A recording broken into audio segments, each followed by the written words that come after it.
Praise the Lord. ஆண்டவராகிய இயேசு கிறிஸ்துவின் நாமத்தினால உங்கள் அனைவருக்கும் பெத்தேல் பெல் சார்பாக புத்தாண்டு வாழ்த்துக்களை தெரிவித்துக் கொள்கிறேன். கடந்த வருடம் இழந்த நன்மைகளையும் ஆசீர்வாதங்களையும் கர்த்தர் நிச்சயமாய் இந்த வருடம் ரெட்டிப்பாக தருவார். அதில் எந்த சந்தேகமும் இல்லை.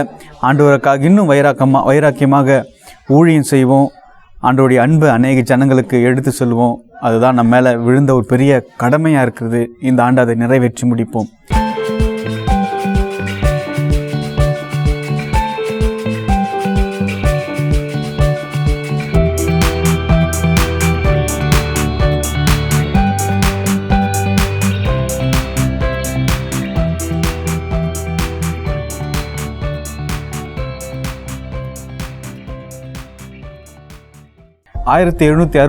ஆண்டு இங்கிலாந்து தேசத்தில் பிறந்தவர் தான் ஜோஷுவா மார்ஷ்மேன்.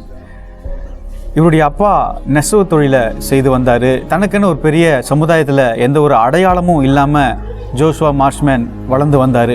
தன்னுடைய வாலிப நாட்களை ஏனோ தானோன்னு செலவு செய்து வந்தார். ஒரு நாள் ஆண்டவருடைய அன்பினால் தொடப்பட்டு ஆண்டவரை சொந்த இரட்சகராக இவர் ஏற்றுக்கொண்டார். ஆண்டவரை ஏற்றுக்கொண்ட இவர் ஆண்டவருடைய அன்பினால் தொடப்பட்டு என்னால் இனிமேல் சும்மா இருக்க முடியாது, ஆண்டவருக்காக ஏதாவது ஒன்று செய்யணும் அப்படின்னு சொல்லிட்டு ஒரு அகாடமியில் இணைந்து லத்தீன், கிரேக்கம், எபிரேயு, சீரியா இப்படி நிறைய மொழிகளை இவர் கற்றுக்கொண்டார். எல்லா மாதமும் இங்கிலாந்து தேசத்தில் மாத இதழ்கள் வெளிவரும்.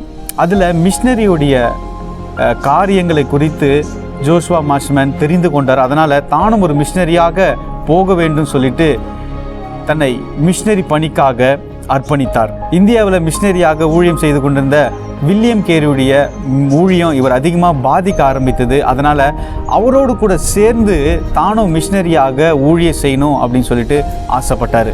1799 இவருக்கு திருமணமாகுது.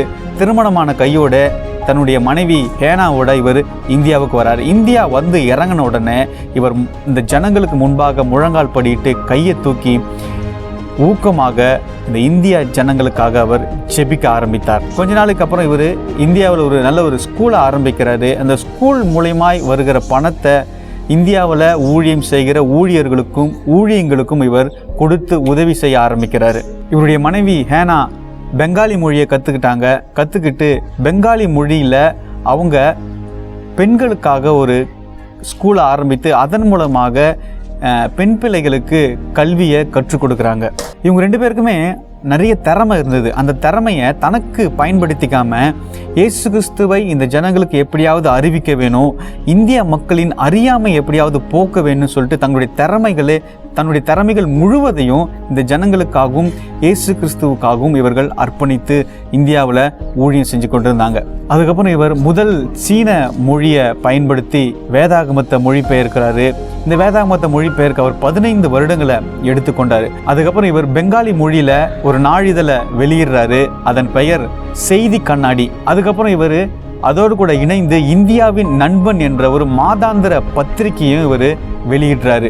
இதன் மூலமாக இயேசு கிறிஸ்துவை இந்த ஜனங்களுக்கு இவர் அறிவிக்கிறாரு. இதன் மூலமாக அநேக ஜனங்கள் இவர் வெளிக்கொண்டு வந்த அந்த செய்தி இதழ்கள் மூலமாக, மாதாந்திர பத்திரிகை மூலமாக இயேசு கிறிஸ்துவை இந்த ஜனங்கள் கொஞ்சம் கொஞ்சமாக ஏற்றுக்கொள்ள ஆரம்பிக்கிறாங்க.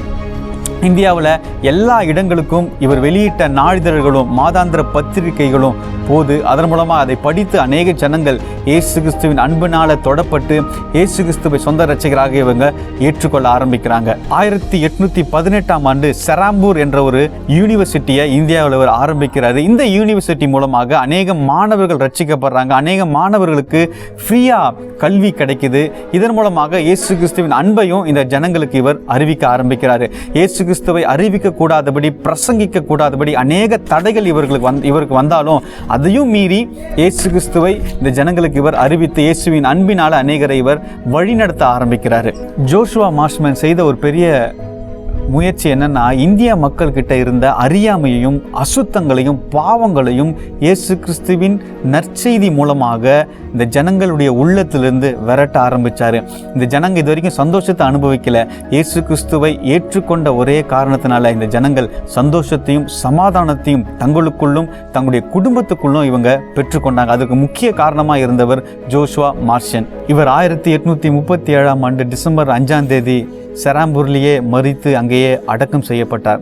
இவர் செய்த ஊழியம் ஒரு பெரிய ஊழியம். இந்திய மக்களுடைய ஜனங்கள் மத்தியில் இருந்த எல்லா அசுத்தங்களையும் அறியாமைகளையும் விலக்கி இந்த ஜனங்களுக்கு இயேசுவை அறிவித்தார். இயேசுவை ஏற்றுக்கொண்டால் மட்டுமே இந்த ஜனங்களுடைய உள்ளத்தில் பாவம் விலகி அசுத்தம் விலகி சந்தோஷம் நிலைத்திருக்கும் என்று புரிந்து கொண்டு இங்கே வந்து கல்விகளையும் அநேக காரியங்களையும் இந்த ஜனங்களுக்கு அறிவித்து ஆண்டவருக்காக ஊழியம் செய்து இதே இடத்துல அவர் மரித்தும் போனார்.